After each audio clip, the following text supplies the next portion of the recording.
Hallo Leute! Welcome back to Deutsch Akt. Today we're talking about one of the most confusing topics for German learners. Akkusativ oder Dativ? When do you say, ich sehe den Hund, and when, ich helfe dem Hund? Let's clear this up step by step.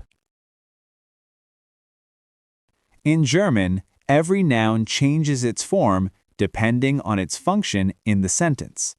That's what we call a case, or Kasus in German. There are 4 cases: Nominativ, the subject; Akkusativ, the direct object; Dativ, the indirect object; Genitiv, possession. But we'll leave that for another video. Let's start with the accusative. The accusative shows the thing that receives the action directly. Example: Ich sehe den Hund means I see the dog. Who does the seeing? Ich. That's the subject. Who or what is seen? Den Hund. That's the direct object, accusative. Here's a tip. The accusative usually answers the question wen or was, whom or what. Now, the dative is the case of the receiver, often a person. It answers the question wem, to whom. Example: Ich gebe dem Mann ein Buch, meaning I give the man a book. What is given? Ein Buch. Akkusativ. To whom? Dem Mann. Dative. So you often have both cases in one sentence. Now it gets interesting. Some prepositions always take dative. Some always take accusative. And some depend on movement.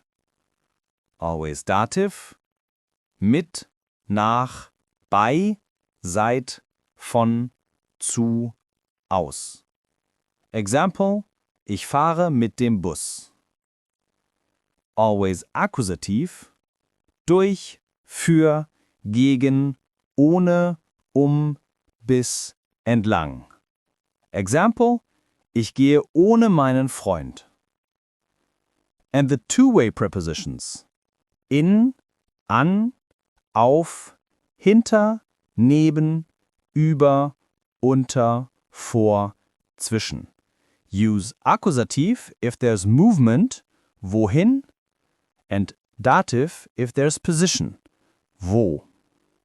Example: Ich gehe in die Schule, movement accusative. Ich bin in der Schule, location, dative. Let's test you. I'll give you a sentence. You decide accusative or dative. Ich helfe Frau. Er kauft Auto. Wir sitzen Stuhl. Er legt das Buch auf Tisch. Okay, quick recap. Akkusativ means direct object. Wen, was. Dativ means indirect object or receiver. Wem. Some prepositions decide the case automatically, and the two-way prepositions depend on movement or location. So, Akkusativ oder Dativ. Now you know. If this helped you, give it a thumbs up, subscribe for more German-made easy lessons, and tell me in the comments, which case still confuses you most. Bis zum nächsten Mal. Tschüss!